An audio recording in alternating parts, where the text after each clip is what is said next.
Hello everyone, thanks for joining us on the news this hour. We'll begin in Plateau State, where the police command has confirmed the death of 2 persons in an accident involving the convoy of Deputy Governor Idris Gobir. Spokesman of the police command, ASP Ahmed Rufai, identified the victims as the driver of the pilot vehicle and a photographer.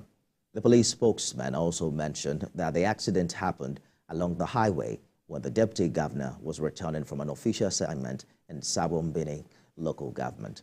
ASP Rufai says other persons who sustained injuries are receiving treatment at the Usman Danfodio University Teaching Hospital in Sokoto. And now to Plateau State, where security agencies have arrested 7 suspects in connection with the Christmas Eve killings in 3 local governments of the state. The attacks on Mango, Bacchus, and Barkinladi local government areas killed more than 200 persons. Funam Joshua reports. More than 300 police officers from the Mobile Force Unit were deployed across affected communities to protect the local population and also catch the killers that continue to terrorize the defenseless population. President Tinubu's directive was for security agencies to immediately move in, search every stretch of the zone, and apprehend the culprits. Police authorities in Plateau say they have made first arrests of some persons wanted in connection with the brutal murder of more than 200 locals in Plateau communities. By the grace of God, out of those names that were given, we have been able to round up 8 suspects. It was 7, but an additional suspect was brought in from Mango.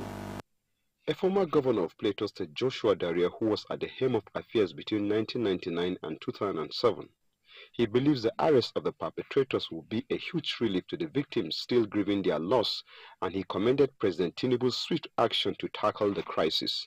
For how long? People are living in fear. Even if you ask them to go, where will they go and stay?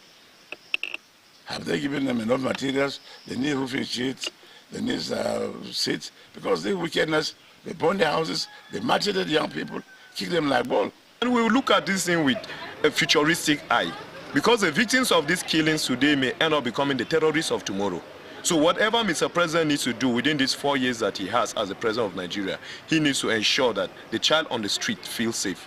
We also spoke to a security expert that talked about immediate measures that must be put in place to bring an end to the incessant killings in rural communities of Plateau State. You suspect somebody to be part of the crime or to know something about the crime, you pick up the person. And from your investigation and interrogation, you would get to the root of the matter. With the encouragement, hope, and assurances given to the victims of this dastardly act, we're hoping that these efforts will be sustained to see the end of this reoccurring situation across the selected communities. From Joshua, TVC News, Jos.